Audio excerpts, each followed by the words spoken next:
welcome. I'm Zoe. I'm a library associate here at Snow Isle Libraries. I work on Woodby Island. Just want to thank everybody for joining us for this evening's program, Writing a Mystery. It's More Than Whodunit with author Alice K. Boatwright. We're really excited to have her here. We're just going to start with that housekeeping info. Your cameras and microphones are turned off, some of you may have noticed, and they'll remain so throughout the program. Please put any of your questions and comments into the chat window. We ask that people just keep a conversation in the chat on topic, and that way we can respect everyone's ability to ask questions, enjoy the program. We have an opportunity for question and answer at the end of the program, and then we'll be pulling all those questions that you've popped into chat, and I'll be asking those to Alice. So feel free to put your questions in at any point in time. We'll try and get to as many as we possibly can.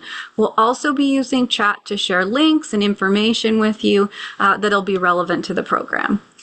Closed captioning is available during this presentation. It can be enabled by clicking the CC button at the bottom of your Zoom window. And this event is being recorded and will be available on Snow Isle's library channel. It'll probably be a week, maybe 2 weeks before the video goes up, and then it'll likely be available for about a year. So definitely make use of that. It's a very generous gift from Alice. And now for the very fun part,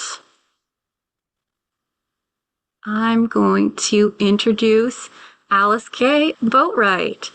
Alice K. Boatwright is an award-winning author of the Ellie Kent Mysteries, as well as other fiction.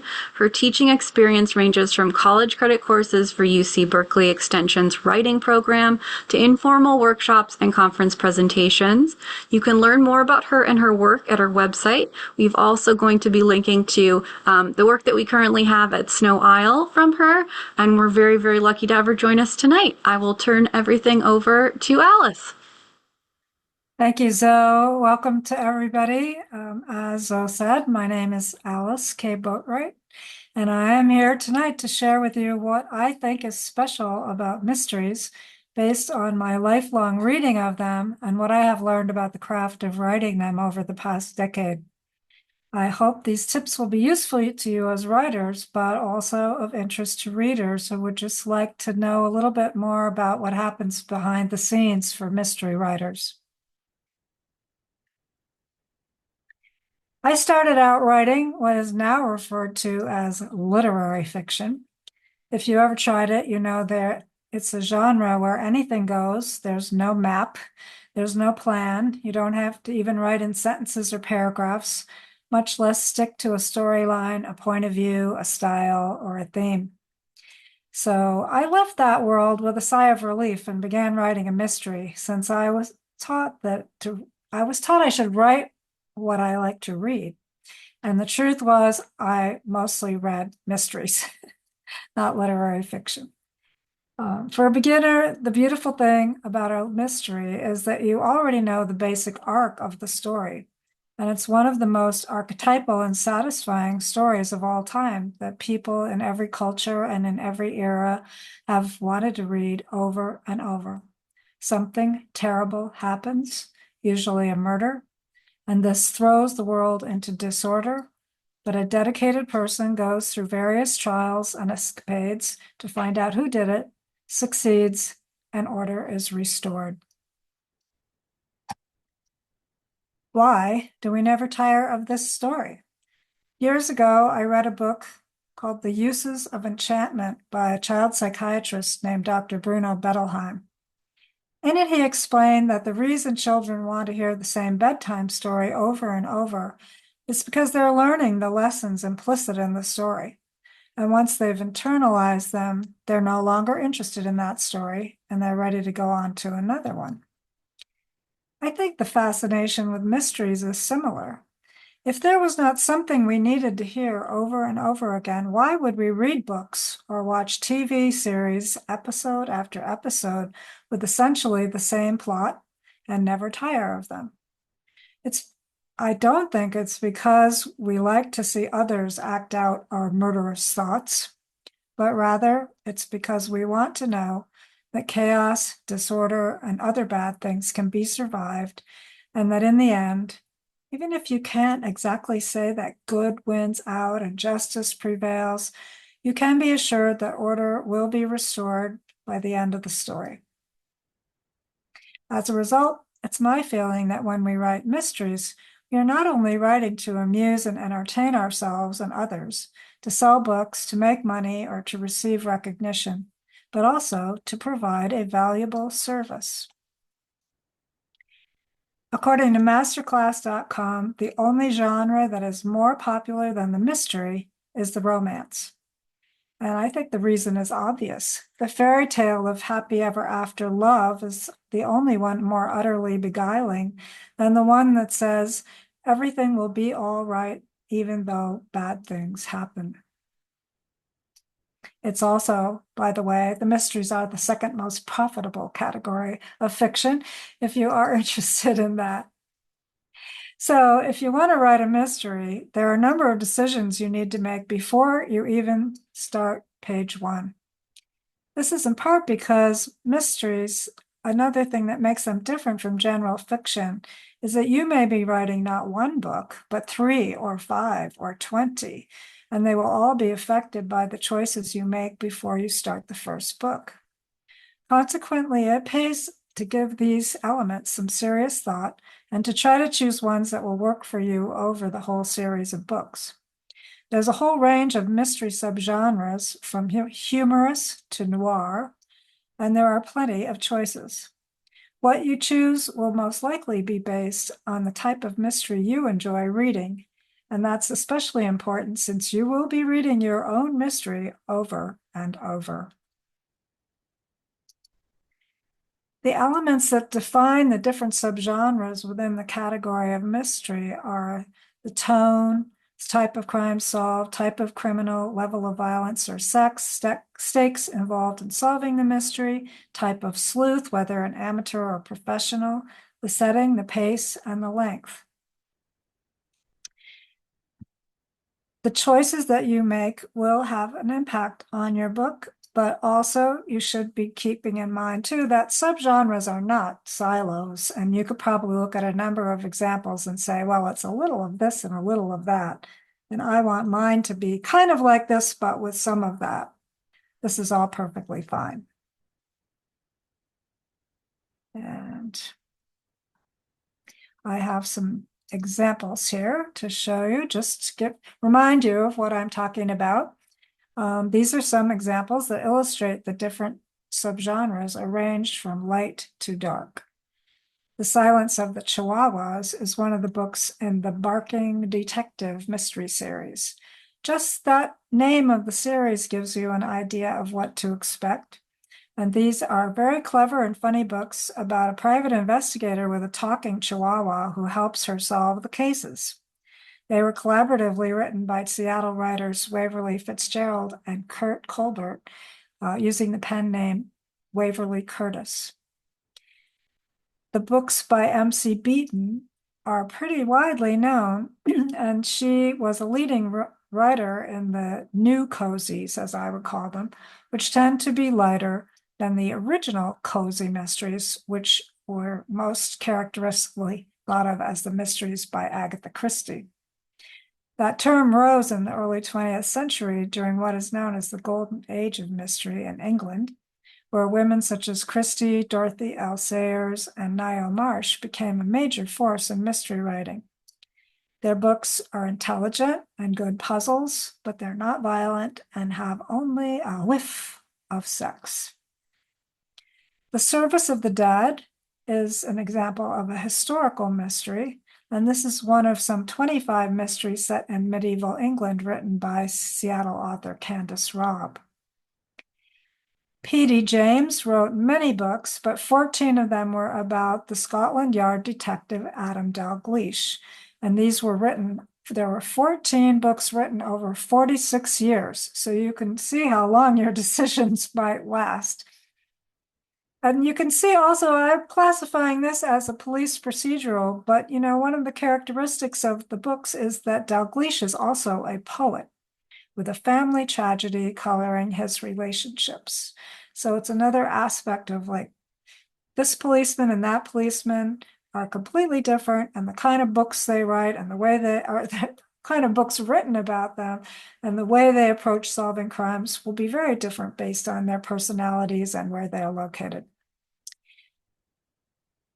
Seattle author Ingrid Toft wrote a series about a lawyer who turned PI, and her books are very fast-paced and involve much broader crime rush issues than just the one-off murder that happens in many of these other books. Stieg Larsson's The Girl with the Dragon Tattoo set off the explosion of mysteries written by Scandinavian authors in the last 2 decades and read around the world. In his book, the sleuth is a journalist who sets out to solve a cold case murder that leads him on a very twisting and thrilling path. Jack Slater is more what you would call a straight thriller writer, and he's one of the top thriller writers today, with his very high stakes adventures that are global in scope and impact. While Jo Nesbø also is Swedish and one of the leading Scandinavian noir authors. His detective, Harry Hole, is a policeman. He's a drunk, a loner, who takes you on a very noir trip when you read these books. If you don't want to read about torture, choose something else. If you like torture, they're great. My books are the Ellie Kent mysteries, and I think of them as traditional mysteries. They're a little more serious than the light, cozy mysteries. My models are more along the lines of Dorothy Sayers and Ngaio Marsh. They don't have a lot of sex or violence, but they have some pretty grim crimes in them. And they do have some sex, not a lot, but some. And the emphasis is on the puzzle and the development of an ensemble of characters who appear throughout the series. My sleuth Ellie is an amateur. I think of her as an accidental sleuth because she only becomes a sleuth because she is accused of murder herself. But she brings her research skills as an academic, her role in the village as a vicar's wife, which allows her to pry and sort of drop in on people and ask questions, and her outsider status as an American, which adds to her different perspective that enables her to put together a solution to the crime, not in competition with the police, but in a different way than they would, because she's using different resources and arriving at different conclusions. My own particular interests mean that the books are also exploring issues related to being an expat or immigrant, what the meaning of home is, the challenges of a cross-cultural marriage, and the first year of marriage, no matter who you are or whom you marry.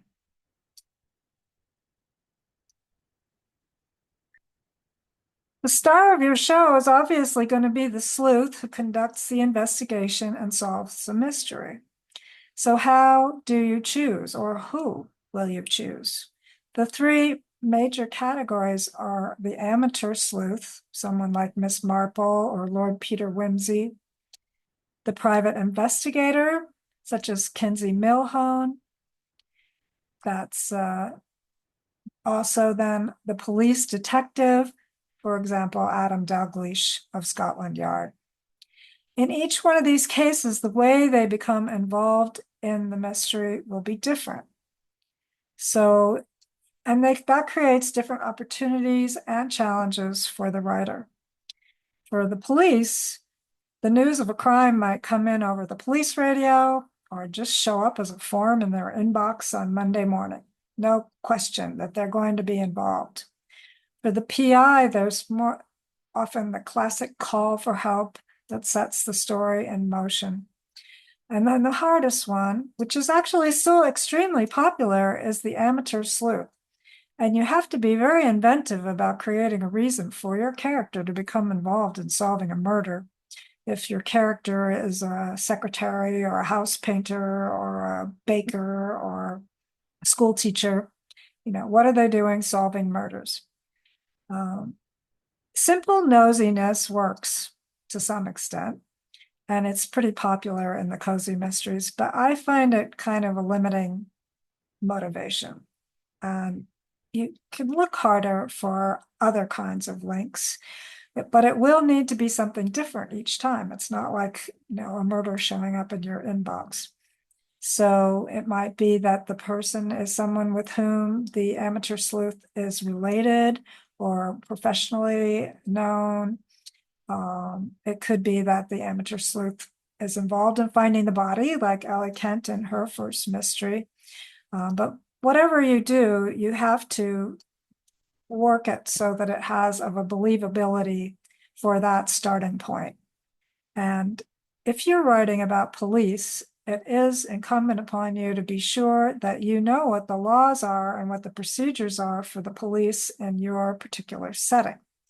Whereas with an amateur or the PI, you can play a little bit more fast and loose with the law.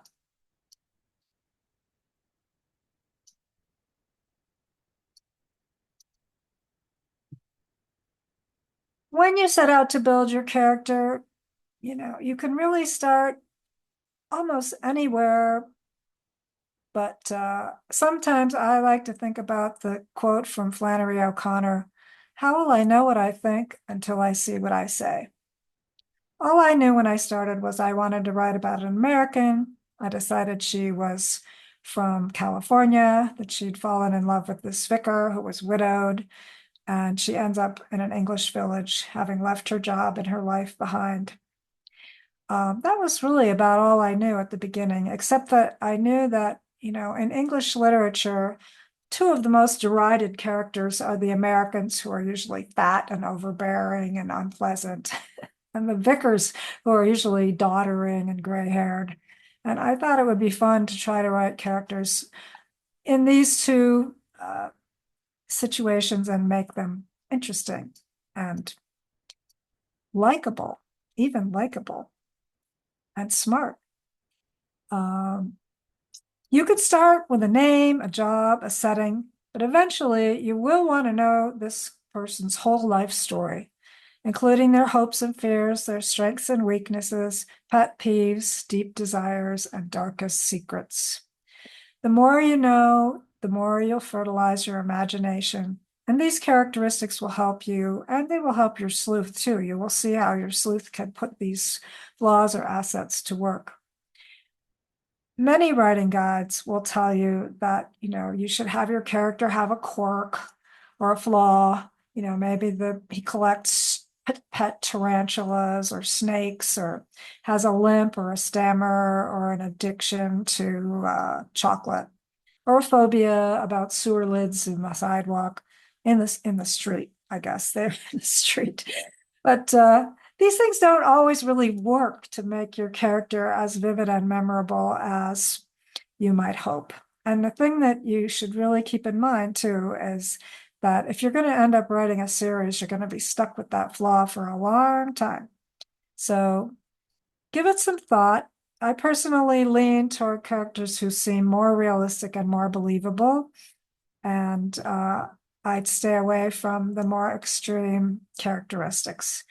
But it can be something really simple too. For years, I never read any book beyond first book of Sue Grafton's series about Kinsey Millhone, because I was just so irritated by that little black dress she had. Another thing to think about is the implications of your traits. A limp might mean that your character can't go running up a mountainside after the murderer. Another thing, it comes from a talk I once heard MC Beaton give, where she said what she always has to remember when she's writing is, where's the damn dog? Because, if you have pets in fiction, you can't just leave them locked in the car while you go off to solve the crime or forget to feed them. Your readers will come back to you and complain. You may not find the ASPCA on your door, but your readers will notice. So it's good to pick things that you can work with that will maybe help the character grow over time, but try not to give yourself a handicap right off the bat. You don't want to have to kill the dog in the second book. That would not be good.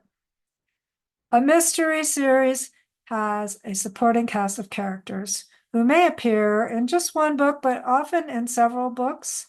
And they might include the professional colleagues, romantic partners, family members, people from the local scene, such as the pub owner or librarian, if the books are set in one place.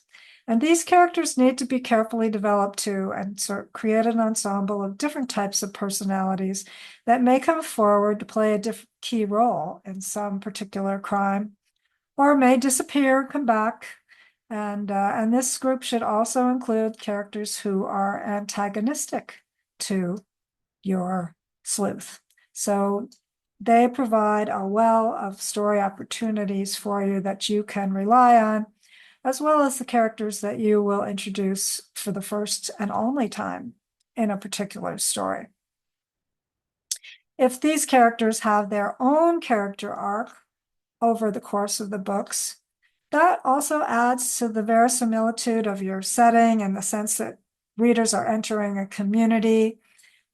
It deepens their relationship with them and your books and adds to the richness of experience. Elizabeth George says that her approach to building a mystery begins not with the plot, but with deciding who the characters are that are going to be in the story. And she writes out each person's biography, getting to know them, who they are, what they've lost, what they crave, creates opportunities for conflict that she can then use as she develops the story. So in other words, she doesn't write a story and then stick people into it. She creates a cast of characters and the story emerges from them and their lives.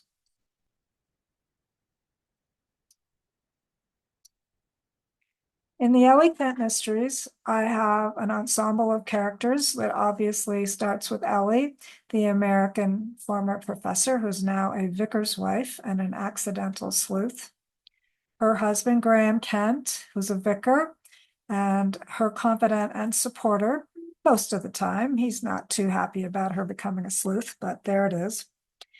The detective inspector, Derek Milan, who is an antagonist. He's the one who arrests her for murder in the first book and has a very, grudging relationship with her as time goes on, because he does see that she sometimes comes up with information that he wouldn't be in a position to find out. Miss Priscilla Worthy is a fluffy old lady who's lived in the village all her life and has a secret life that is revealed as the stories progress. Michael John Parker is a young antique dealer who is a fellow incomer. That is an English term for people who move in from the outside. And he's the one who suggests that Ellie become a sleuth in the first book. Seamus MacDonald is one of my favorite characters. He's a 15-year-old wannabe sleuth who becomes Ellie's version of a Baker Street irregular. If you're not up on your Sherlock Holmes, you might not remember. The Baker Street irregulars are a bunch of street boys who help Sherlock solve crimes. And that's how Seamus sees himself, although he does aspire to be a professional in his future. It's his vocation, he says. Charles and Mary Bell are the church warden and his wife, so they are powerful figures within the hierarchy of the church. And they greatly disapprove of everything about Ellie, not only because she's an American, but they blame her for the publicity that crime is, the publicity attracted to the village that these crimes create. On top of this group, I counted up. I have a what I call a Bible, a series Bible, where I keep track of all the details of each one of the books. And there are 52 characters mentioned in Under an English Heaven, the first book, including cats and dogs and a hamster. And I was pretty shocked by that. They're not all delineated in great detail. The book is not 1,000 pages long, but that's how many there are. So, when you're building your community, you have quite a job ahead, but it's a lot of fun. And I actually do like that I chose my couple, although in some ways it's a counterintuitive thing to have newlyweds at the center of your story, because it definitely eliminates divorce as the plot line. And a lot of mysteries have sleuths who have really miserable love lives, and the comings and goings of their partners are one of the sort of standard subplots. But in my case, the stories are predicated on the fact that they're newly married and Ellie has moved to this village. And the 4 books only cover 1 year, the first year of their marriage. So far they are still together, and to death, until death does us part, does them part, has not applied to them yet. So you're probably aware that, location is a very, very important element of mysteries. People choose their mysteries. They want to read an English mystery. They want to read a mystery set in Paris. They want to read a mystery set in some exotic place they've never been. They want to read a mystery in the kind of hometown that they wish they had grown up in, etc. You have all of these ideas at your disposal, but it's important to think about, because this tourism aspect is important to people. I'm always surprised when people say to me they read my book and they felt like they'd had a little vacation in the Cotswolds. Well, I'm very happy that they feel that way. But considering, think about like the range. I mean, some people really love a gritty urban mystery. Other people love England and all of its various disguises. And if you think about somebody like Tony Hillerman, I know for me, I learned more about the Navajo world from Tony Hillerman than I ever thought I would. And then I was actually able to go there, and it was very exciting to put fiction and fact together. If your book is set in a desirable or exotic place, such as Mumbai or Greenland, that will be a selling point. But you also then take on a very big obligation to do the research, to travel to the place if you can. But nowadays you can do a tremendous amount of research online.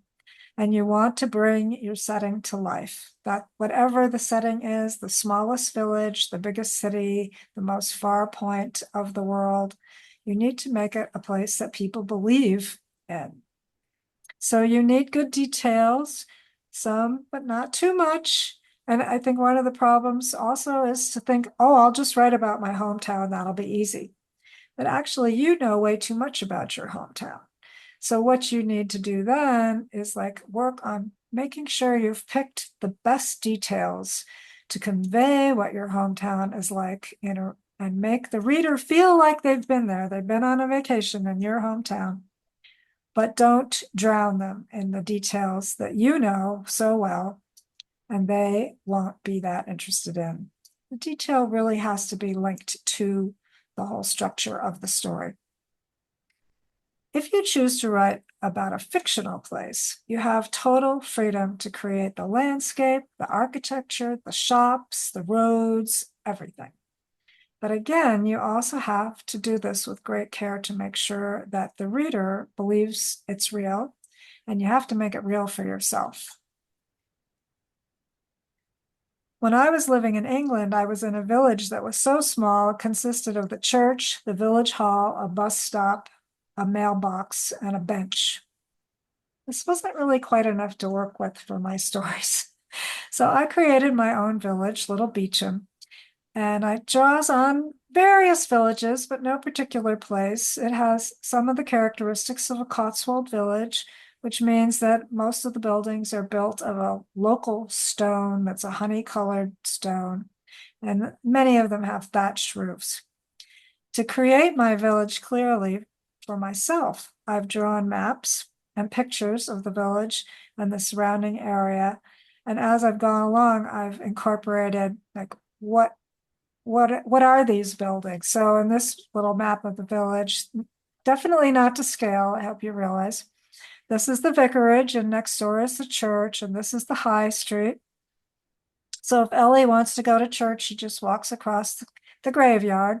If she wants to go visit the old lady, Miss Worthy, this is how she goes. She goes down the high street and turns left on Chapel Lane, and there is Wisteria Cottage. Or if she wants to visit her friend Morag, she goes down the high street and turns right onto Crooked Lane, and there is Blackthorn Cottage.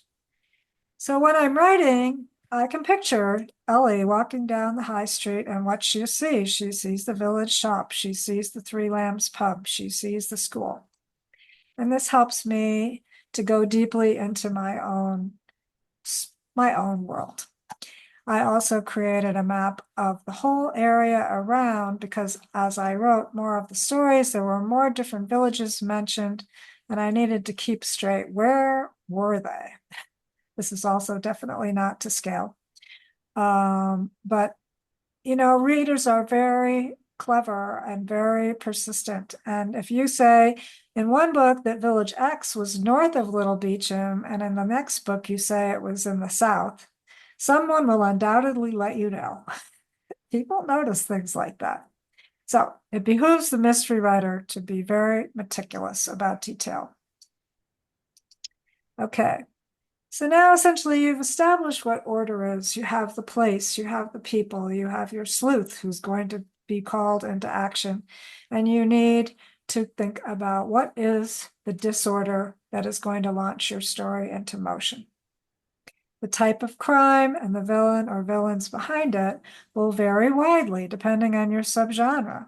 You might be writing about a disgruntled coworker who sends the boss a poisoned fruitcake for Christmas, or a torturing serial killer haunting an urban neighborhood, or a cabal plotting to assassinate political leaders and not political readers, political leaders and destabilize a country. So to some extent, the villain must fit the crime, and the crime must fit the sleuth and the setting. As I mentioned earlier, the type of murder, the motivation of the killer, the number of deaths, the detail in which violence is described, the darkness of the themes, and the impact of the crimes are all influenced by the subgenre that you've chosen.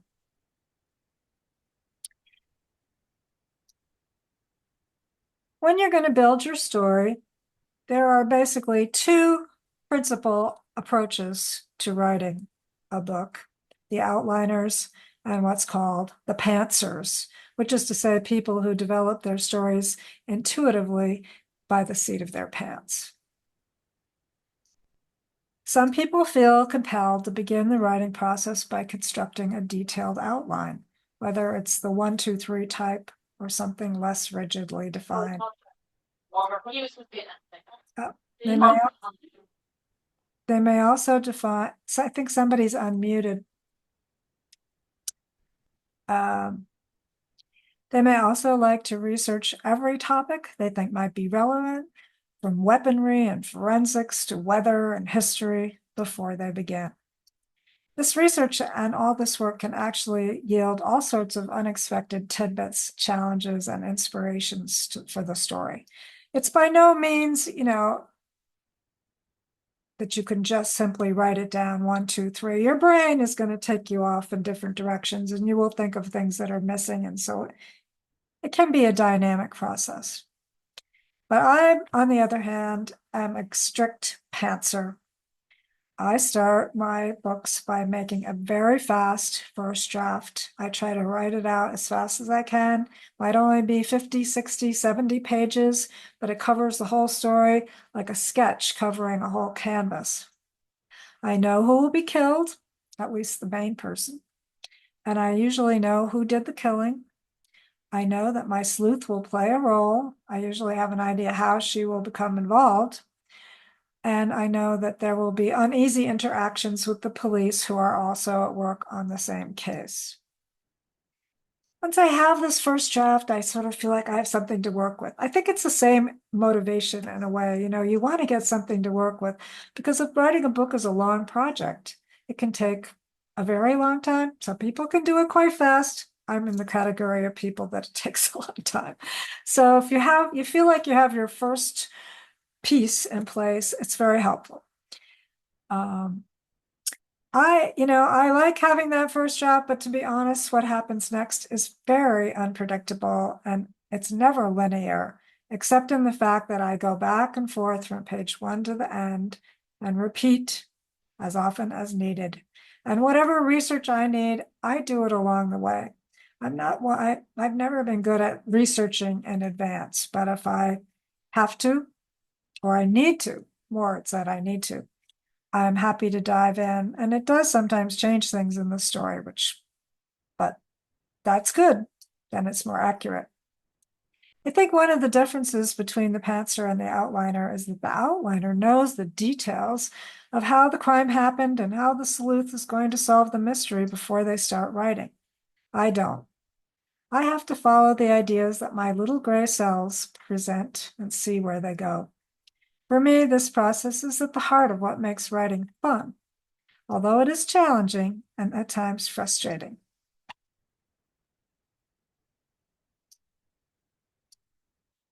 The mystery has an overall structure that is very similar to the classic four-act play, and the writer Alice Adams described it in a way that was really helpful to me as A, B, D, C, E. Action, background, development, climax, ending. There are many rules about what should happen and about how a mystery should be written, such as that someone must die on page 1 or by page 25, that you should never have a prologue or you should always have a prologue. And you could take and leave these rules as you see fit, in my opinion. Your agent might not agree, but I think you have to write the book the way you envision it and see what happens. There are probably at least an equal number of books that flout these rules all entirely, as there are books that adhere to them. And you also will be influenced by your subgenre, your style, and perhaps even the particular story that you're writing. So that will determine whether you want to jump in fast, whether you want to ease in slowly and inexorably, or something in between. The thing that you do have to do is make it clear from the beginning that you're writing a mystery, and probably a 10-page description of the scenery without any hint of foreboding would probably not go very well. Readers want to know what they've bought and where they're going pretty quickly, which does not mean that somebody has to die on page 1. Every scene needs to be relevant. Every scene needs to be tied to the progress of your story and keep the thread taut from the beginning to the end. Essential to the mystery, of course, is the puzzle that the sleuth must solve. If point A is the discovery of the crime and point Z is the conclusion where the villain is caught, how do you possibly get from one to the other? This is where many writers would say, outline, outline, outline, but many others don't. And everyone has their methods, and often they seem incomprehensible to everyone else. I know writers who write their whole books without knowing who did it, or they change their minds from draft to draft. I've also talked to people who start without knowing who's going to be killed. These are unthinkable to me. I always know who the killer and the victim are from the start. I may not know lots of things about the how and the why, but I have a pretty good idea of where and when, I think, and then the how and why reveal themselves over time. This gets me through the first draft anyway, but much emerges to direct the story along the way, and I like to follow the unexpected paths that open up for me and my sleuth.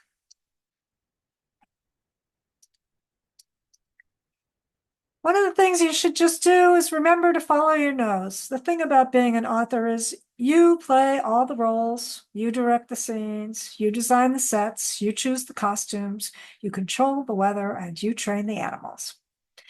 These are tools, powers that you can remain open to because they all offer dramatic possibilities, and you have to be willing to see them and let them be revealed to you. So you need to be open to the unexpected. And I'll just give you one example of how this happened for me. In my first Ellie Kent mystery, I started with one of the most basic tropes.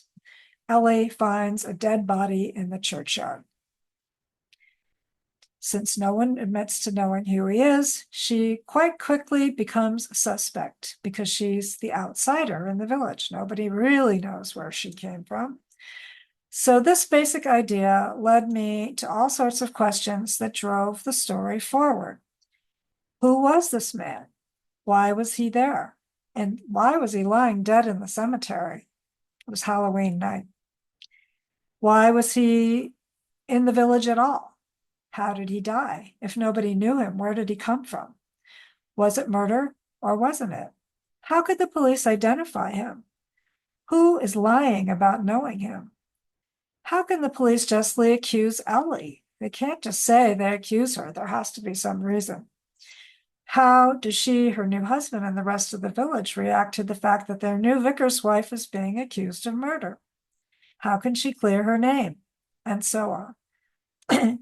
Answering these questions sent me on a wild goose chase that included the man's underwear, a lost book of poetry in Italian, empty beer bottles in a shed, a broken window, a long-hidden love affair, an undiscovered earlier murder, and much more that I could never have imagined if I sat down at the beginning and thought, let me outline my book.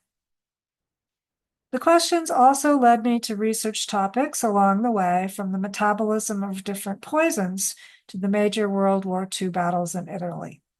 In my opinion, this sort of goose chase is all part of the fun.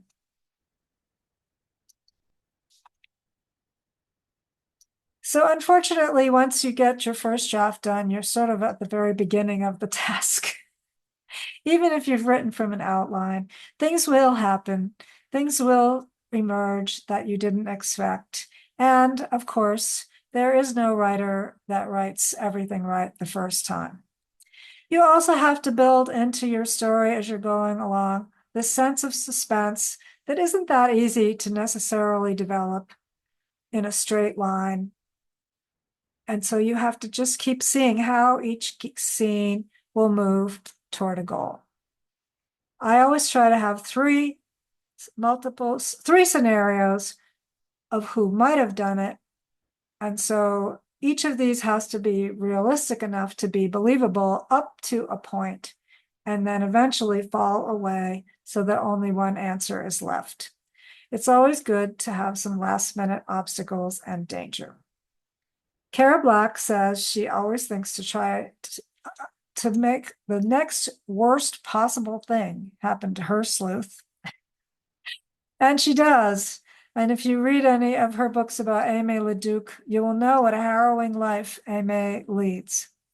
Your sleuth doesn't have to have that hard a life, but you do need to keep raising the stakes, and they can be disaster level, more and more bodies piling up, or they just can be a quieter kind of tension and frustration that adds up as the sleuth faces near misses, wrong turns, and dead ends.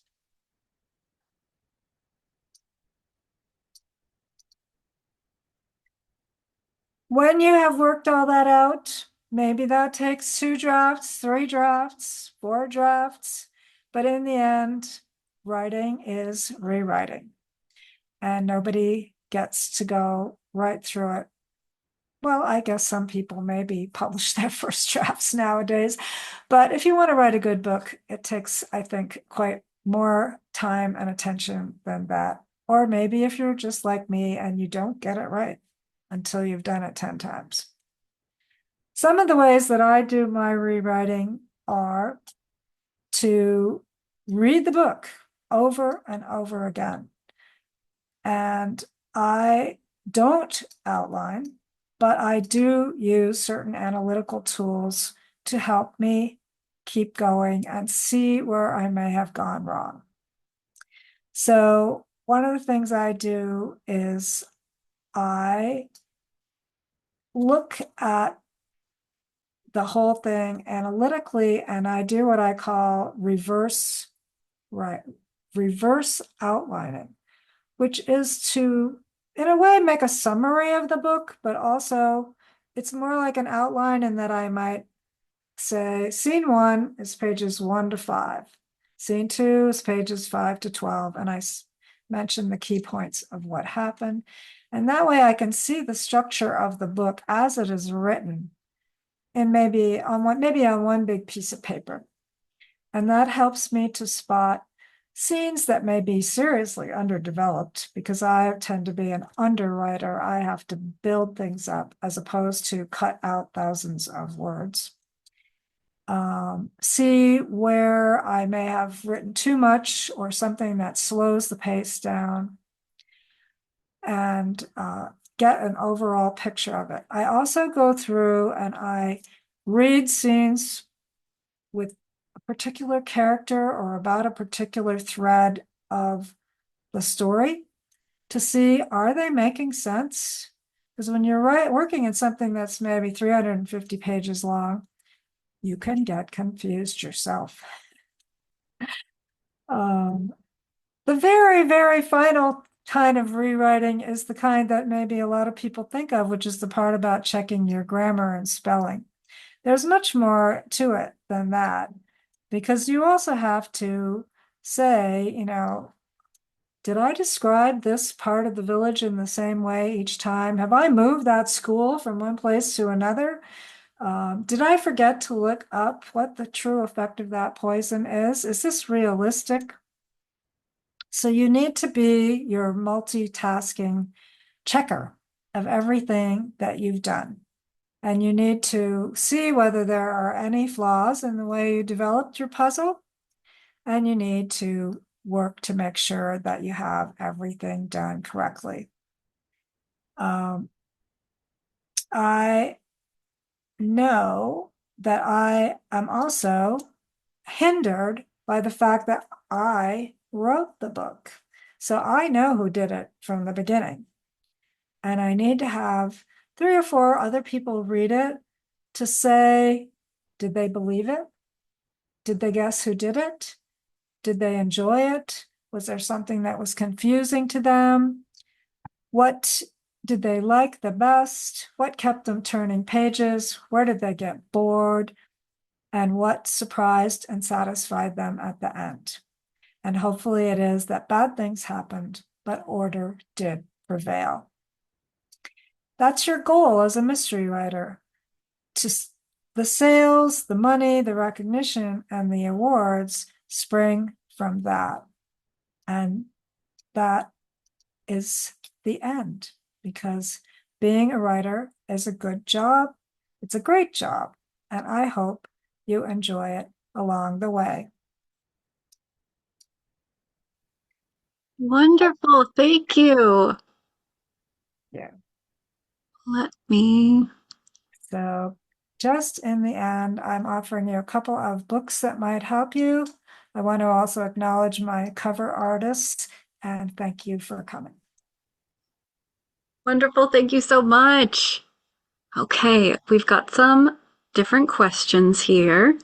So So we'll start with should I these. stop share now? Is that If you can, I would leave it up just a little bit longer in case people okay? want to copy down the books. I think that would be Oh, good. okay. Okay, great. Yeah.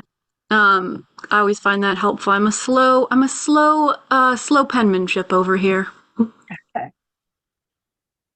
So we've got a couple questions here that have popped up.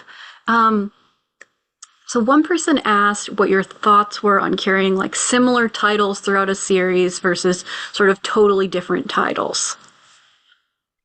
That's a really good question, because there are certain elements that kind of lean toward the marketing side.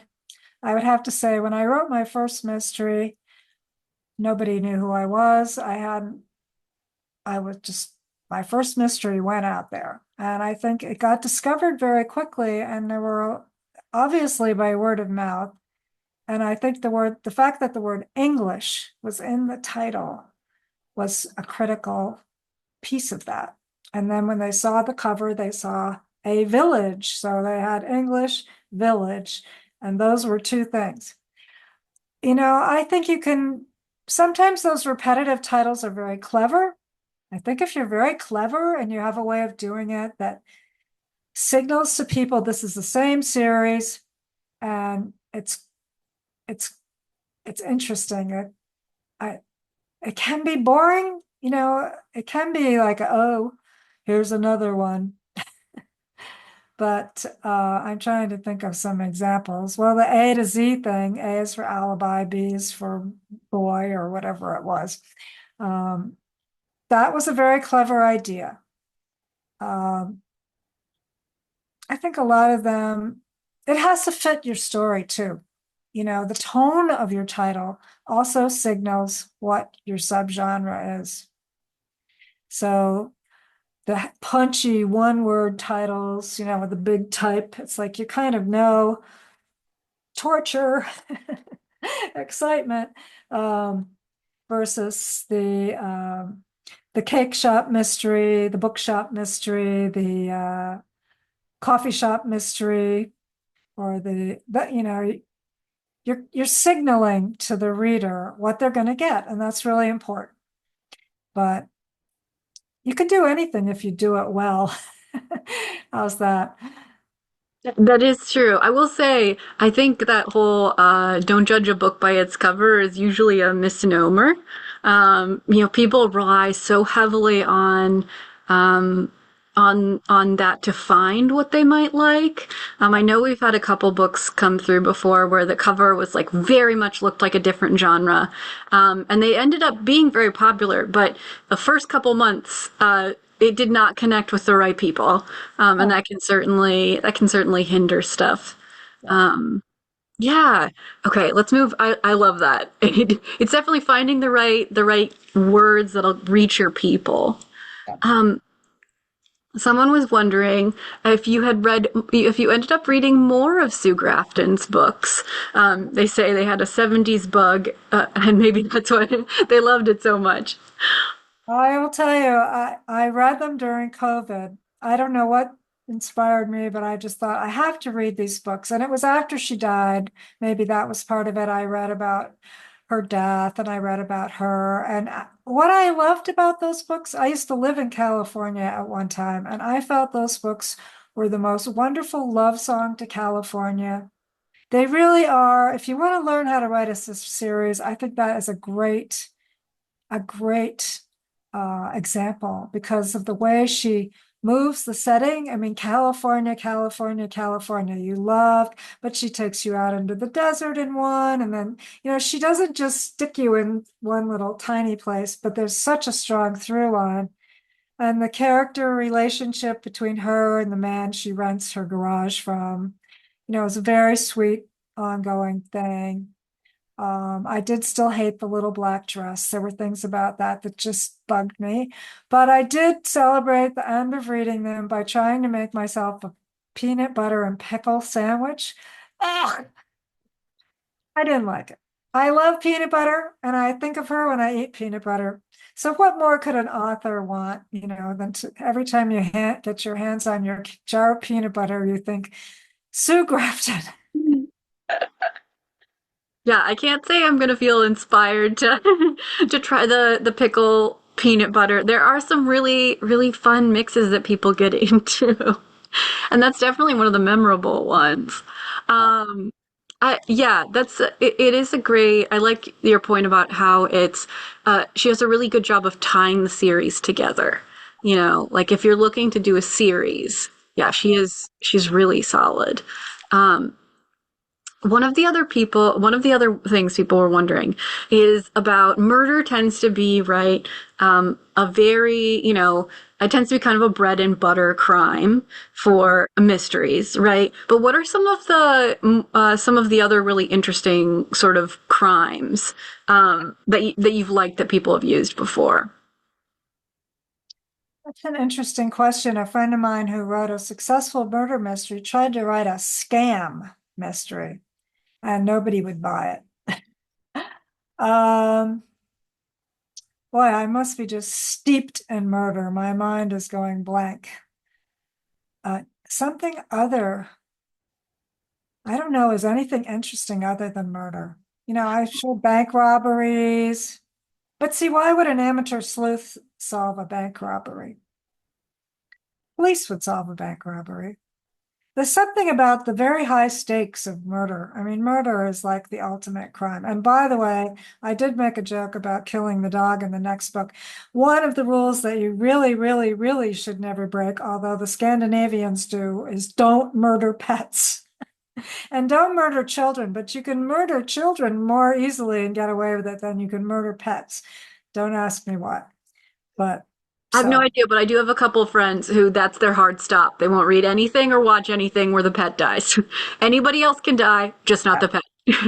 it's early traumatizing experience of watching the movie Old Yeller when I was about 10 years old that made it impossible for me to read anything where the pet dies. I've got a couple people wondering like what you think sort of that well, and also I suppose another point is I think true crime as well is pretty dominated by murder, and that might just be part of our collective interest, right? Murder does grab people that way, but I was wondering. Somebody was asking what you think like a good size. Maybe they're working on their first book or their first novella. Like, what do you think is sort of a good size for that? My books tend to be a little bit shorter than some people's, and they run around 70,000 words. And my publisher actually was willing to go as low as 60,000. Some people say, it needs to be 90. That's a heavy lift. I think 70,000 is, let's see, I can show you. This is the longest. This is printed pages. Yeah, printed pages. It's only 268 pages with the back matter. But that's a book. You don't want it to be you want people to feel like they got their money's worth of entertainment. So that was about 70,000. Well, and that's very respectable. We've also had a couple very small novellas that have really taken off at the library over the last couple years too. I think it really depends on your audience, It right? does. Yeah, and the genre, I think the mysticosies tend to be shorter. The thrillers, people want them to be fat, and it's just there are variations. I mean, it depends on if you write it and you've said all you have to say and you've said it the best you can, that's the time to stop. And if you're trying to put it through an agent, then they may tell you that you have to subscribe to some rules that you haven't.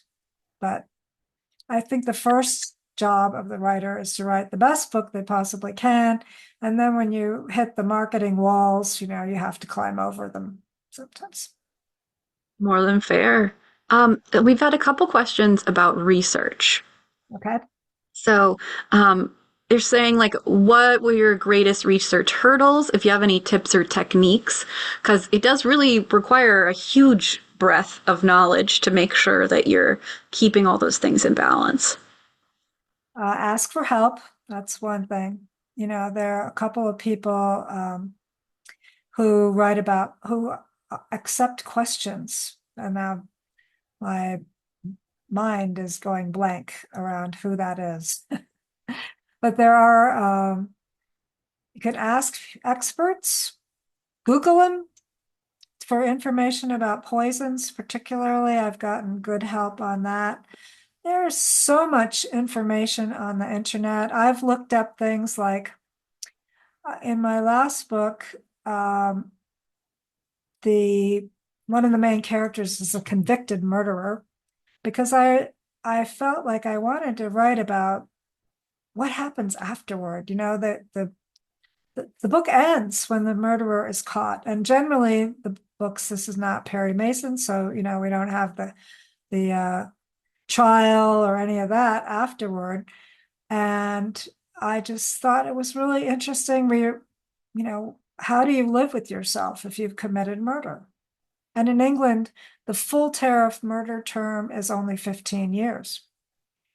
Um, And I read a lot. There's an incredible amount of information about, I read about parole and I read about what information the families can get and what is the process. And you can look at the websites for the prisons and you can just about see anything and everything. It's incredible what's out there if you look. And, I did, this is not that relevant to the story, to your question, but it was one of the fun things I did. I realized, so I lived in this area that I write about, the real area. And I wanted Ellie to drive to Oxford. And I thought, sort of generally know what it's like, but I thought, well, I wish I could say more about what she's going to see along the way. And I Googled drove from where my fictional village was into Oxford, and I saw everything on either side. Oh yeah, that pub, I remember that, and around the roundabout, and it's great. I mean, you can find so much that helps you create the verisimilitude of a real place.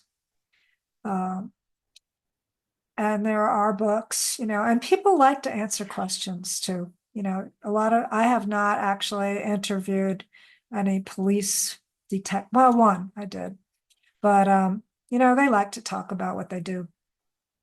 So does that help? Yeah, very helpful. I'd also say, just because I work for a library, Oh, we do have trained researchers throughout our area. Librarians love a weird question. Um, I didn't realize it before I got working for them, but the weirder or more intricate they gotta go to find the answers, sometimes the more fun. So you can always submit an answer that way. I had a friend who was a reference librarian. Oh my God, you could make her day with the most arcane questions, and she'd just like leap, "Oh, I can find it, and you just had to stand there and wait and watch her run around and come back with a big pile of books. It was wonderful. So it's doing Well, it's a service to your reference librarian if you ask them. yeah, no, yeah, all my librarian friends, they love a weird question. And your point about Google Street View is very helpful. It is, yeah, you can see a lot using it. It's really kind of startling. It's a Um, little bit scary. Another friend of mine also pointed out something really interesting about settings is that if you want to say you're writing about New York City and you want your character to have an apartment, you can go on Zillow and look at apartment. You can see inside people's houses, what kind of, and make your setting very easily with stolen details from people's houses. And you won't go to prison for these, but no, and you can find some wild houses on Zillow too. what? Yeah. I've got another couple interesting questions here. One person's wondering, they're very appreciative. They loved the presentation. I believe the term marvelously clear, concise, and thorough were used. Um, but also, what is your sort of typical writing schedule? Do you have like a sort of set time or routine of some sort? At the moment, I'm not very systematic because there's been a lot of things going on. But I do write, I try to write every day. I don't have a really organized schedule. It depends on how the day goes with family and so forth. So sometimes it's at night. Theoretically, it's in the morning, but day by day, it's the heart of what I do. So I keep coming back. And I think that, it's not the best way. It's great if you feed your imagination. There's a wonderful book called Becoming a Writer by a woman named Dorothea Brande, Brande. It's a really old book, but it's still in print. And she talks about not how to write, but how to be a writer in your life. And one of the things I've always remembered this, one of the things she said is make a date for yourself and don't break it. Even if it's 15 minutes. This is very much tune with what the Artist's Way also says. If you want to live a certain life, live it 15 minutes a day. That will feed you and you will get there. And my books, I'm very faithful, but I found that being retired, so-called, I don't have a full-time job anymore, did not mean that I would write all day. I thought it would, but when I was working and had to commute, I was much more rigorous about grabbing the hours that I had. And now it's like, harder to be disciplined, I regret to say. But I'm faithful but undisciplined. I like that term. So I have another question sort of about your proofreading process, right? Someone's wondering, do you have a certain set of people that you have found that you go to? Do you bring it to a writers group, all of the above? What's sort of your process for that? I've done different things at different times of my life, and I'm not very good at taking feedback. I really want to find my own way, which is not necessarily a positive trait. But so I do have a couple of people who read my books. I don't necessarily, I want them to tell me the things that I mentioned, is there something that seemed wrong? Or I don't want them to write my books for me. I'm not, their opinions are, I want their feedback, but I don't want their opinions. If you know what I mean. I do use a professional proofreader now. It's hard when, I've been a copy editor for a long time. So naturally, I think I know everything and I'm always right. This has proved not to be true. So I'm very happy to have a wonderful proofreader now. And he does make little comments about usage, but he doesn't comment on the story at all. So that suits me. There is a difference between feedback and opinion. It's true. So someone was asking specifically about proofreading as well. What do you think of AI as a proofreading tool? Well, I would say forget it. Proofreading. How can AI do proofreading? Now, we may be having a just difference of definitions. So, because there are levels of copy editing. There's what they now call developmental editing, which is someone that you present a book to and have them help you develop your idea. That's more than feedback in my view. And then there is substantive editing, where the person might correct your grammar or say, structurally, like this should have come before that. And then there is copy editing, which is just changing anything that's grammatically wrong. And then there's proofreading. And the term proofreading comes from the fact that there used to be something called a proof, which came from the printer. And when I did proofreading centuries ago, you had the proof from the printer and you had the manuscript. And the proofreader was only supposed to correct anything that was wrong on the proof that was not on the manuscript, like the font changed or, a word dropped off or something like that. So that was the final stage of correcting. And my proofreader is more like halfway between that and a copy editor. But That's yeah, that's interesting. I hadn't thought of all the different types. Well, and you'd probably seek out different people to do different ones, I'm sure. well, you can if you're rich. Fair. Or you're And, rich in lots of very knowledgeable friends, I suppose. yes, yeah. Um, so I've got a question from someone about your publishing path. What inspired or generated you to create your own publishing company? What are your thoughts on literary agents and having worked with them? I started out as a short story writer. So all my earliest publication was in literary magazines that nobody ever saw.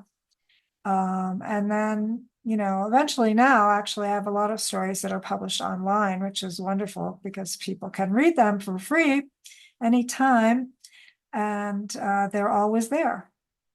I love online magazines. When I finished my first book, which is not a mystery, it's called Collateral Damage is now out of print. It's still available as an ebook. But I did go out and seek an agent in New York, and I got an agent.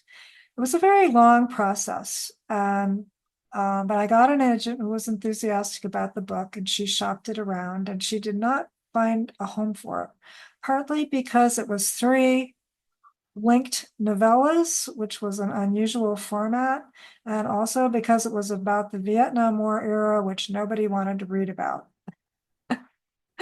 So eventually, though, I kept sending it out. So my agent disappeared. She went off to have babies.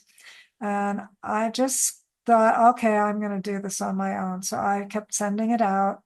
And eventually, I found a small press that said they loved it and they wanted to publish it. And that was a very great day. And they did. And it was great. And I won an award, not the Pulitzer Prize or anything like that, but it was an award, and I was thrilled. And that was a very good experience. But that was a small press. They were distributed by something called Small Press Distribution, which was created to distribute poetry. So it was available but it wasn't like on bookstore shelves or in piles or, the things you dream about. No. I did a little tour, but I paid for it myself. And it was great. But that was my first experience. And then when I wrote the mystery, I thought, okay, I wrote the book I wanted to write about the Vietnam War era. This was very important to me. And I thought, nobody wants to read about that. Yeah, I should write something that people want to read. This was a new concept. And so, and plus also something I like to read myself. So, and I was living in England. And so I decided to write Under an English Heaven. And when I finished that, I just thought about the whole process of going out to get an agent and waiting for the agent to say yes, and then waiting for the agent to shop it around, and waiting for the editor and the marketing department and the publishing schedule and all that stuff. And I just thought, I don't want to do that. So I Googled publishers who would accept books submitted directly to them without an agent. And there were a lot of them, much to my surprise. And some of them had all these requirements that I felt cranky about, like send us, a synopsis of every chapter and, blah, blah, blah. And there was this one that just said, if your book is finished, email it to us. I thought, I like these people. So I did. And 4 days later, I got a reply. And I thought, oh, come on. I didn't even have time to tell my friends I'd sent my book out. I thought, they've already rejected me. This is rude. But in fact, they were saying they wanted to publish my book. And that was a publishing company called Cozy Cat Press. It did not sound like, the very serious, important artist that I thought I was going to be published by Cozy Cat Press, but they were great. And it was started by an academic who tried to sell her own book and couldn't, and decided to publish the books, publish these books, Cozy Mysteries. So I was published by them, and I published the first 2 books with them. But I started to be worried. It actually happened within the last year that both my publishers closed. Once because of a death, and once just because it was the end. And I actually anticipated that, thank goodness, frankly, by a few months. And so I got the rights to my books back and I published them myself. and I'm going to republish Collateral Damage as well, but not right away. So I've spent a lot of my working life doing newsletters for people, ad campaigns, annual reports, all kinds of publications, and I love doing that. So the idea of publishing my own books was not as daunting to me as it might be to some people, and I actually really, really enjoyed it. It was a lot more work than I imagined, especially I did 3 all at once. But I'm very happy, and I would love to say that I'm going to accept other people's books to be published by my publishing company, but I don't have enough money to do that. So wish me luck selling lots of books, and maybe I'll be able to publish yours someday too. Not It right. is. It can be a very intense process. Yeah. So I've got maybe one or two more questions here, and then we'll call it for tonight. Okay. Um, so someone's wondering about if there's any place, we've talked about how mysteries, part of the popularity of the genre is that it sort of comes back to itself and there's that tidy end. But do you think there's any place or are there any mysteries that sort of leave that opening of sort of disorder or something's not clearly determined that you've found to be, that you've enjoyed or that you've noticed in work? Sort of a mystery in a mystery. Yeah. There probably are, what comes to mind is one of my favorite authors is a Norwegian woman named Karin, Karin Fossum, like possum, but with F. She started out as a poet. She's a wonderful writer. And her books, I'll just be frank, they're very sad because a lot of the time the murder happens sort of by accident. It's not. And she's very good at portraying the 360-degree impact of a murder, including on the murderer. And they're very interesting books. So I would say they are not the ones where, we got him, that kind of ending. There's just, you know, and there is a policeman, a very thoughtful policeman is part of the investigation, but what I mostly like about them is the sense of this stone dropped in the water and the ripple effects were mighty. I'm sure there are noir books, where no one was ever caught. The wrong person. I mean, if you think about life, I mean, there's lots of injustice about murder. The wrong person was caught. The wrong person went to jail. No one was ever caught. I think people would prefer in their fictional lives to have less ambiguity than we have in real life. And that's one of the things that people seek comfort. We need comfort from somewhere. Fair. Um, I also have another one sort of about it kind of goes along with that. It's, if you're going to write a mystery, say about a true crime, how much research or depth do you think is warranted, right? Um, Oh, if you're going to write about a true crime, I think you have to be willing to go as far as there is to go. And think about, maybe you would want to look at that 360-degree impact of what happened would be an interesting part of it. Or what happened to the person when they went to prison? Did they change? I have a friend who's actually someone I know from high school who left the country during the Vietnam War and has been a Canadian ever since. And he worked in the parole department in Canada. And he's interviewed over 400 murderers. So he's one of the people I talk to about, like, what is a murderer like? Talk to me about real life murderers. And one of the things that he always emphasizes is that most murders are not planned. They are an eruption of fear or anger or circumstance that happens very quickly, and they're not all plotted out like I'm going to put arsenic in their soup for the next 3 weeks and see what happens. Oh, they died.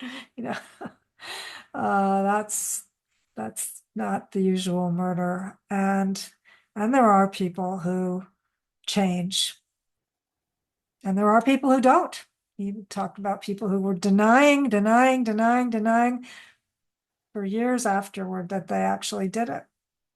So a true crime, you'd have some opportunity, be an interesting project. Oh, for sure. Well, and I think that really goes to your point about that one about the ripples, right? Having to had to capture that because a crime truly does have that. Um, it reaches Yeah. a lot of people. I think we're pulling up on time here. Okay. Um, so I did have somebody pop in chat that they turn on the reading voice in Word, and that has helped them hear some of those like just quick, stupid stuff that you miss. Oh, Because I know for me, if I read something out loud, I tend to just automatically correct it. If I hear somebody else read it, it doesn't get corrected as easily. So that's a solid hack. I appreciate that. that's very interesting because I read aloud all the time to myself while I'm writing. And I always miss the little words. So you would hear that if you were hearing some, but I also dodged the question about AI. I am a complete, I've never even looked at it. I don't even really want to know about it. Um, I I think I'm here. I like to believe that no computer can replicate my personal experience and my personal vision, no matter how much they steal my writing off the internet and regarble it and produce an Ellie Kent mystery in 5 minutes. Okay, fine. That's Who not where knows? I'm at. I think that's fair. And people have lots. I mean, there's such a wide swath of like feelings and uses around that. Everyone's going to have their own take. For our last question, I have, do you think the mystery genre will always be as popular as it currently is? Or do you think it's, kind of a saturation effect? I can say at work, we still have massive amounts of mysteries coming through and they go out all the time. It's, I think it has a pretty secure place. The taste for different types of mysteries probably has changed over time. But it's hard to imagine a world without mysteries. And I'm not sure, what would be more popular, but I think it's a good bet. If you want to write a mystery, you probably have a market out there. If you can do, you know, there are probably still readers out there. Well, and also I think mystery movies have gained a lot of traction too in recent years. So I don't think we're probably not reaching saturation. Who knows what the future holds? um, but they have been extremely popular coming through.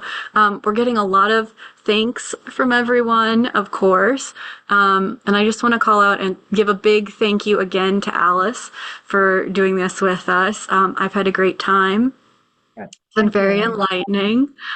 We really appreciate it, and we're looking forward to making it an accessible resource online for people through the next year because it can always be hard to reach something. And if you did have any friends and family that you're like, oh, this would work so great for them, keep an eye on that YouTube channel. About a week, maybe 2 weeks is usually how long it takes.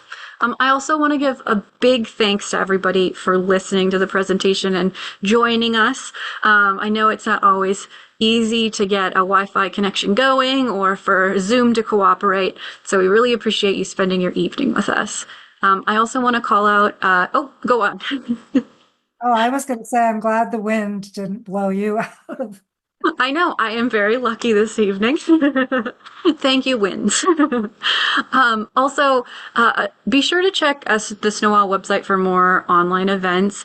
We've got a program coming up tomorrow evening, which, especially if you're interested in writing or creative, kind of crafting creative stories, can be really cool. It's called Indigenous Tabletop, and it's a discussion with the creators of the tabletop role playing game Coyote and Crow, which is pretty phenomenal. So if you're creative like me, I'm going to be listening in. I highly recommend attending. And have a great night, everyone. We hope to see you again soon. Thank you again, Alice, and thank you all for attending. Thank you very much. Appreciate it. Good night.